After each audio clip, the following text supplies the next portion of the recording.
जय हिंद, जय भारत दोस्तों। टाइगर डिफेंस एकेडमी में आप सभी का स्वागत करता हूं। जी हाँ, मैं दीपांशु नोटियाल एक बार फिर आप सभी के लिए एक बहुत ही महत्वपूर्ण वीडियो लेकर के आया हूं, जिसमें सभी बच्चे कंफ्यूज होते हैं। जो नवयुवक हैं, जो नवयुवक चाहते हैं फौजी बनना, जो चाहते हैं मिलिट्री में जाना, जो चाहते हैं आर्मी में जाना, जो अग्निपथ योजना में जाना चाहते हैं और आर्मी की ओपन रैली में जाना चाहते हैं, उनके मन में एक कंफ्यूजन रहता है कि हमको 10वीं के बाद क्या करना चाहिए, हमको 10वीं के बाद ऐसा क्या करना चाहिए जो हम भी आर्मी में सिलेक्शन ले सके, आर्मी का फॉर्म भर सके और आर्मी की भर्ती देख सके।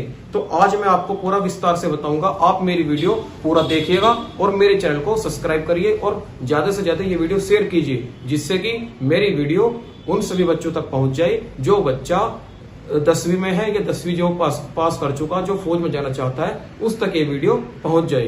तो देखिए, सबसे पहले मैं बात करूं आर्मी। सबसे पहले मैं बात करूं आर्मी या अग्निपथ।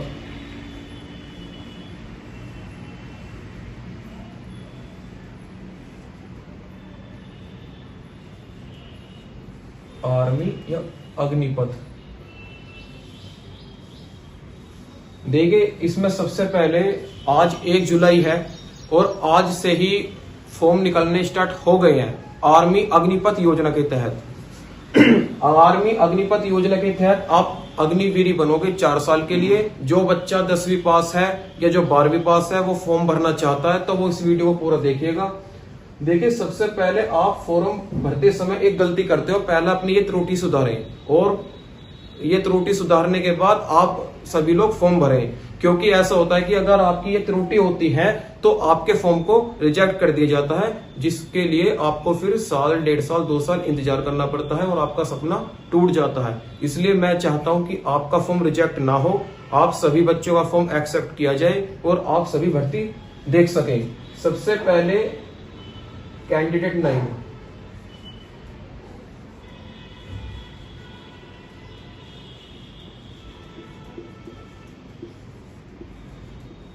कैंडिडेट नेम, ये कैंडिडेट नेम आपका जो भी नाम है फॉर्म भरते समय बिल्कुल सही होना चाहिए।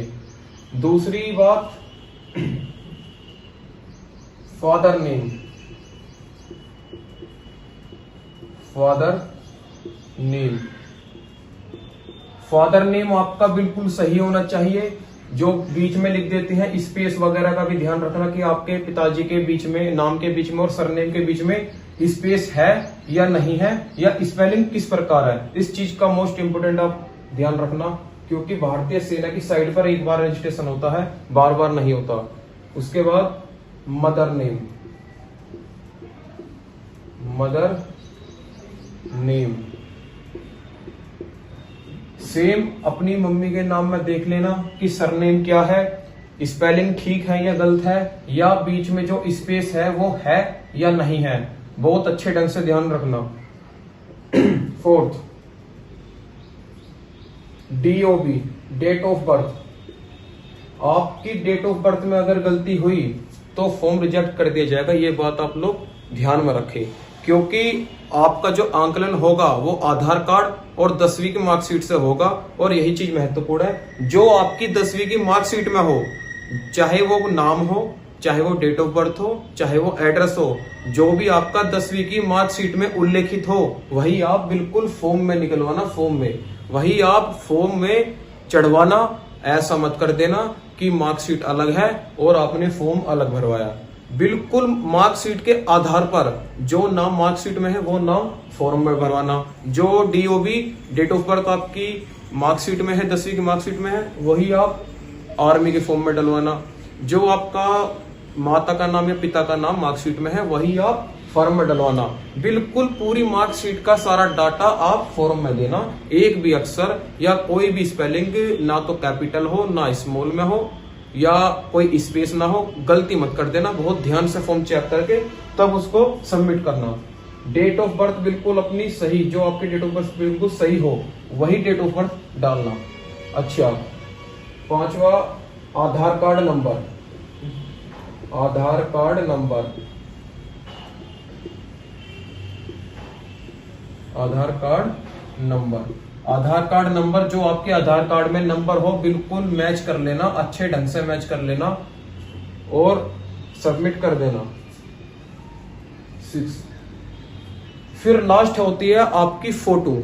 आपकी फोटो क्लियर आनी चाहिए, आपकी फोटो क्लियर आनी चाहिए। और जो आप फोटो फॉर्म में लगाओ वो फोटो कभी खूनी नहीं चाहिए, चाहे उस फोटो की आप कॉपी निकलवा लो।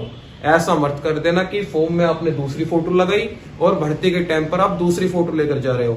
इससे अच्छा है कि आप फॉर्म में वही फोटो लगाना जो फोटो आपके पास कम से कम 30 या 40 रखे हो, वही फोटो लगाना, या उनकी कॉपी करवा लो, उनकी कॉपी करवा लो फोटो की। क्योंकि भर्ती के टाइम पे 20 फोटो चाहिए होते हैं और यदि आपका उनमें से एक भी फोटो गलत हुआ तो वहां गड़बड़ हो सकती है। इसलिए फोटो का बिल्कुल अच्छे से ध्यान रखें, ठीक है। और अपना सिग्नेचर, 7वां नंबर है सिग्नेचर। सिग्नेचर, अपने सिग्नेचर को एक ही रखें जो आपने फॉर्म में सिग्नेचर दिया है, जो आपकी बायोमेट्रिक में सिग्नेचर होंगे, सिग्नेचर एक रखना। यदि आप ये सभी मुख्य मांगे सही कर लेते हैं तो आपका फॉर्म एक्सेप्ट हो जाएगा, एक्सेप्ट हो जाएगा, ठीक है। अब उसके बाद मैं बात करूं कि भाई 10वीं पास जो बच्चा है, जो 10वीं पास या 12वीं पास करके बच्चा आया और वो आर्मी में जाना चाह रहा है, वो भी फौजी बनना चाह रहा है, तो उसकी क्वालिफिकेशन क्या है। यदि उसको समझ नहीं आ रहा कि मैं क्या करूं, कैसे फॉर्म भरना है, तो समझिए मैं आपको समझाऊंगा। होती है आर्मी में पोस्ट होती है technical, clerk, GD, nursing, tradesman.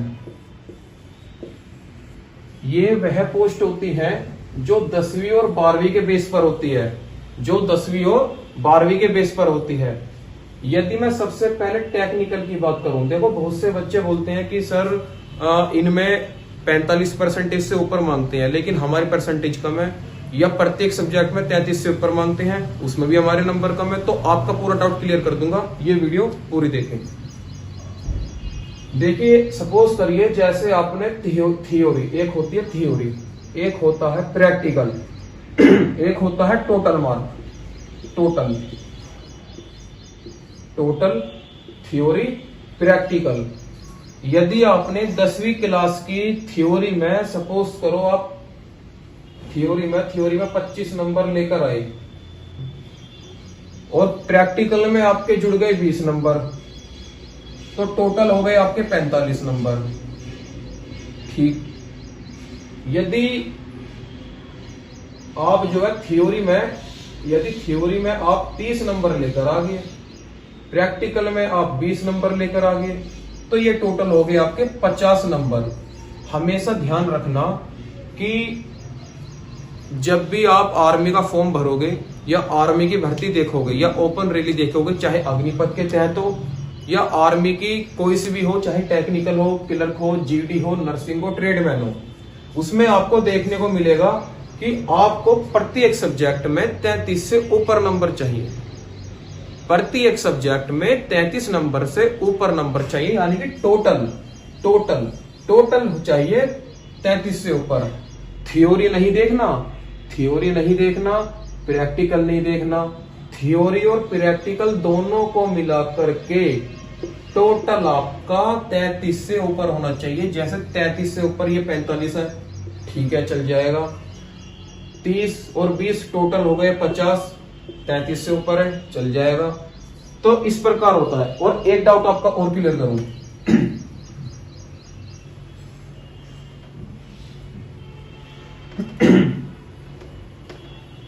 देखिए बच्चों, एक आपका सबसे महत्वपूर्ण डाउट होता है, सबसे ही महत्वपूर्ण डाउट, कि टेक्निकल में फॉर्म कौन भर सकता है। सबसे पहली बात मैं बताऊं, जो बच्चा 10th 12th पास होगा और 60% से ऊपर होना चाहिए और साइंस साइड से होना चाहिए, वो टेक्निकल देख सकता है, या उसके पास ITI का भी सर्टिफिकेट हो तो भी चल जाएगा, कोई दिक्कत नहीं है।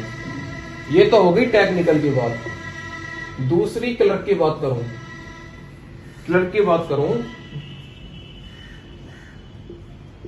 देखिए जो बच्चा 10वीं पास प्लस 12th क्लास पास और टोटल परसेंटेज 60 से ऊपर होनी चाहिए और प्रत्येक सब्जेक्ट में 40 से ऊपर नंबर होने चाहिए, 40 से ऊपर नंबर होने चाहिए। तो भाई उसके लिए मैथ भी कंपलसरी है और इंग्लिश भी कंपलसरी है, वो क्लियरली देख सकता है। उसके बाद अगर मैं तीसरे नंबर की मुख्य बात करूं, नर्सिंग की अगर मैं बात करूं, जो हॉस्पिटल की होती है उसमें 10th क्लास पास और 12th क्लास पास होनी चाहिए 60% से ऊपर। साइंस साइड से होनी चाहिए और साइंस साइड में आपका बायो होनी चाहिए, साइंस साइड में आपका बायो होनी चाहिए। ठीक। यदि मैं बात करूं जीडी, सबसे महत्वपूर्ण जो होती है जीडी की, जिसमें सबसे ज्यादा फॉर्म डाले जाते हैं, सबसे ज्यादा बच्चे भर्ती देखते हैं, इसमें केवल 10वीं क्लास पास होना चाहिए, 10वीं क्लास पास होना चाहिए, 45% के साथ होनी चाहिए, 10वीं क्लास में 45% हो और प्रत्येक सब्जेक्ट में 33 नंबर से ऊपर हो, 33 नंबर से ऊपर हो। टोटल तो 45% होनी चाहिए और प्रत्येक सब्जेक्ट में 33 से ऊपर होनी चाहिए। तो आप जीडी का फॉर्म भर सकते हो, जिसको जनरल ड्यूटी बोलते हैं, सिपाही। चलो अभी ट्रेडमैन की बात करते हैं। अगर हम बात ट्रेडमैन की करें, अगर ट्रेडमैन की बात करें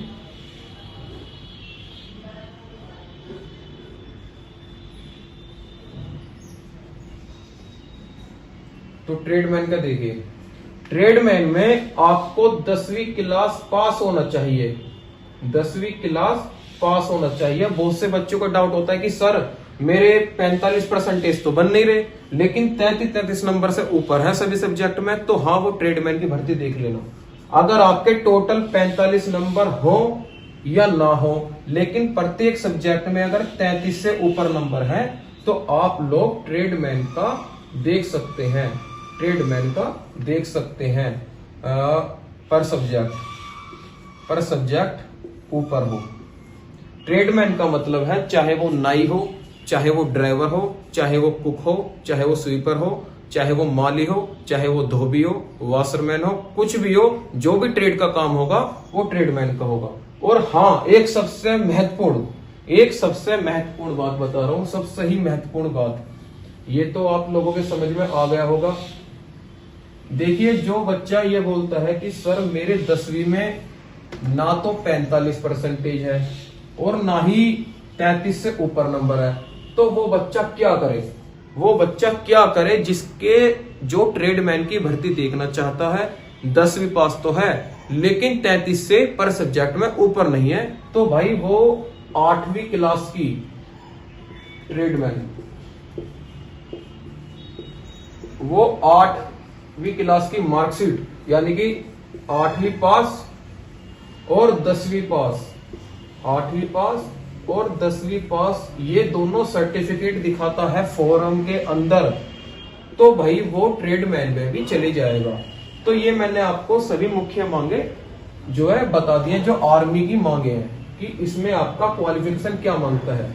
अच्छा, इसमें अब मैं बात करूं, चाहे अग्निपथ के तहत भर्ती हो, चाहे ओपन रैली के तहत भर्ती हो, भर्ती किस भी प्रकार की हो, आपका बिल्कुल यही होगा, जो आपको एलिजिबिलिटी कैरेक्टेरिया बिल्कुल यही रहेगा। एक तो फॉर्म में कभी गलती मत करना, अच्छे से फॉर्म देखना, अच्छे से फॉर्म पढ़ना, तब साइबर कैफे वाले से बोलना कि भैया इसको सबमिट कर दो।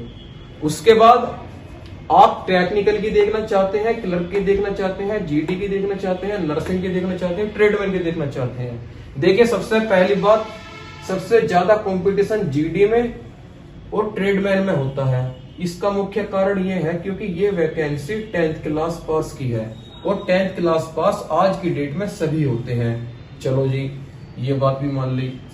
और टेक्निकल और क्लर्क में 12th क्लास पास है, 12th क्लास पास है, 60% के साथ होना चाहिए। तो इसमें कंपटीशन तो है लेकिन थोड़ा सा कम है, बस थोड़ा सा कम है, इनको देखते हुए कम है, क्योंकि कहां 10वीं पास 45% के साथ और कहां 12वीं पास 60% के साथ। अगर 12वीं पास है तो उनका ये होता है, और इसमें जो है 40 नंबर प्रत्येक सब्जेक्ट में होने चाहिए। तो जहां तक मेरा ख्याल है कि 10वीं पास से, यदि आप 10वीं पास है तो भाई जीडी की देख लो और ट्रेडमैन की देख लो। यदि आप 12वीं अच्छे अंकों से पास हैं, 60% से ऊपर आपके 12वीं में, तो आप टेक्निकल देख लो, क्लर्क देख लो। और यदि आपने 12वीं उससे बायो से की है तो नर्सिंग भी देख सकते हो। तो भाई ये आपका 10th और 12th क्लास पास का अग्निपथ योजना के तहत शेड्यूल है कि आपकी क्वालिफिकेशन कितनी होनी चाहिए, 10वीं वालों की भी और 12वीं वालों की भी। अगर 10वीं पास है तो जीडी और ट्रेडमैन देख लो, 12वीं पास है तो टेक्निकल क्लर्क और नर्सिंग देख लो। ठीक है भैया। और अगली नेक्स्ट वीडियो में जो बनाऊंगा, एक तुमको बताऊंगा कि जिसमें ना तो परसेंटेज देखी जाएगी, जिसमें ना प्रत्येक सब्जेक्ट के अंक देखे जाएंगे, केवल उसमें पास देखा जाएगा, वो वैकेंसी कौन सी है मैं आपको बताऊंगा, और वो वैकेंसी जल्दी आने वाली भी है। तो यदि आपको मेरा चैनल अच्छा लगे तो आप मेरे चैनल को सब्सक्राइब करें, और यदि मेरे से जुड़ा हुआ कोई भी, यदि मुझसे जुड़ा हुआ कोई भी आपके मन में सवाल हो, यदि मुझसे जुड़ा हुआ आपके मन में कोई भी सवाल हो, तो भाई इंस्टाग्राम आईडी बता रहा हूँ, इंस्टाग्राम आईडी पर मुझको फॉलो कर लेना और मैसेज कर देना, मैं आपका डाउट क्लियर कर दूंगा। इंस्टाग्राम आईडी है मेरी दीपांशु.2929। ये मेरी इंस्टाग्राम आईडी है, आप मुझको जाकर के फॉलो कर लेना, मैं आपके सभी सवालों के जवाब देता रहूंगा। यदि आपको मेरी वीडियो अच्छी लगी तो सब्सक्राइब करें और ज्यादा से ज्यादा शेयर करें। सभी को मेरा प्यार भरा जय हिंद, क्रांतिकारी जय हिंद।